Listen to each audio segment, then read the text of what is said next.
After you have reinforced the seams with coils on the inside, you're ready for the next step. If you find that your walls are still too plastic to move your form around without distorting, you can use boards to help you flip your container over onto your last slab.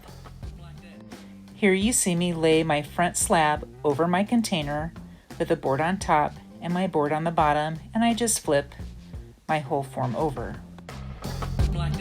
Next, you will take a pencil to trace the outline of your form onto the back of your final slab. Again, if your walls are still too plastic, use the procedure for using the boards to help you flip your form back over again. Now it is time to score the area of my slab where my walls will attach. I want my score marks to equal the same width as the width of my walls. Use a pencil or other sharp tool and score deeply. Repeat the same deep score marks on the top of the walls where the slab will be attached.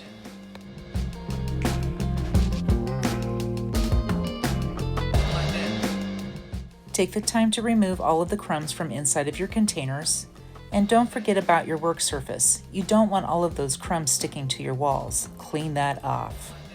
Using a sponge is another tool you can use to clean the crumbs. Now you are ready to dab on a generous amount of slip onto both scored surfaces. Don't be stingy with that slip.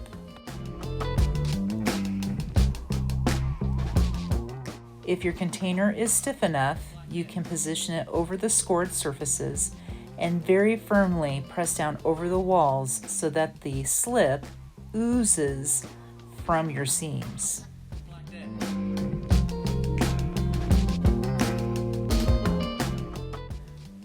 Once your slab is firmly attached to your container, you can begin to very carefully cut away the extra slab that you don't need.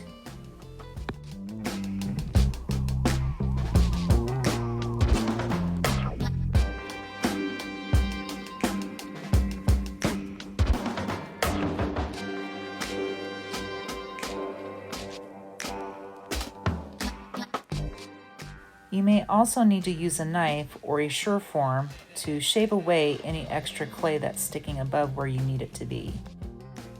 Now you're going to want to stitch across your seams. Stitching helps to mix the clay from both slabs so that it is easier for you to compress and strengthen that seam later on. Stitch deeply and from different directions. Finally, you get to compress the stitched marks across your seams so that they are strengthened and clean. When you compress your clay, you're not subtracting the clay.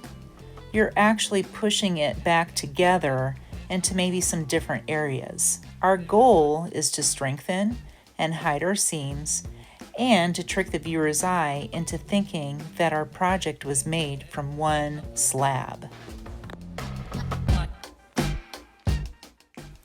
Uh-oh, I got some crumbs stuck to my wall. I guess I didn't do a very good job keeping my workspace clean.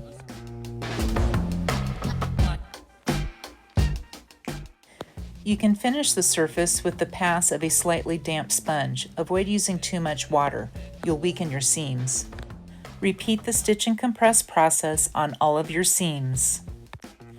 If you scored, slipped, reinforced, stitched, and compressed, you will see very few, if no, seams or cracks. Get to claying.